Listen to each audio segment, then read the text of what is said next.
Elizabeth Taylor and Richard Burton had a very famous and famously public relationship. It was a very passionate and volatile love story. They were married twice. They clearly loved each other very deeply. We do have a couple clothing items. We actually have his top hat that he wore to his investiture when he was made a commander of the British Empire. It's fantastic, and I unwrapped it, and it's as if it were bought yesterday. It's an amazing condition. It's just fantastic.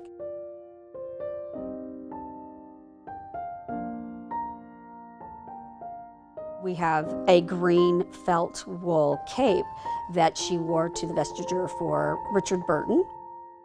We have Franka in the auction, and she was a very exclusive British designer. They're very, very, very rare. It's surreal. Like, if you look at it, it was in Buckingham Palace. I mean, it embodies everything British, and it embodies everything, you know, glamorous, and just one of another day for Richard and Elizabeth.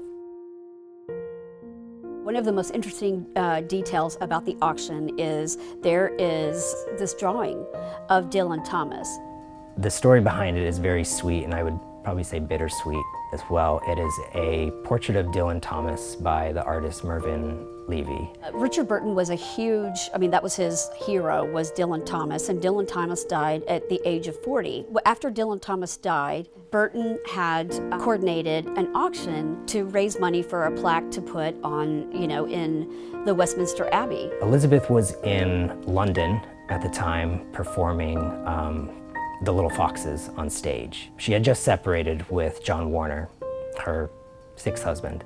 And also, Richard Burton had just a week prior announced a separation with his then wife. He, simultaneously, was doing this auction, but there was this really private, sweet moment. She showed up in jeans and a shirt, and he was on stage, and he was doing one of the poems. Everybody was listening.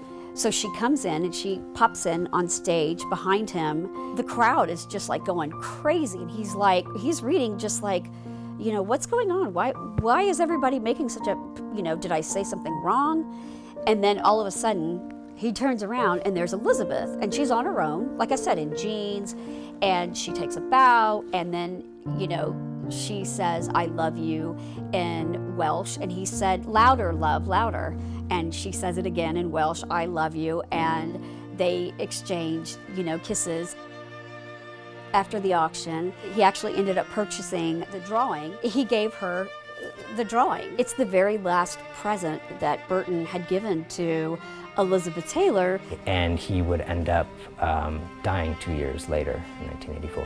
That was their last night together, and that was his last present. And we had already, you know, sent the drawing to Julien's, and then I find out, I'm like, oh, this is huge. Someone that's gonna get that has to hold on to it, because, I mean, there's not another couple since that has created such a stir. And that is a very important piece that I really wanted someone to really appreciate, because it's romantic, it was private, and there's not a lot of people that know that story.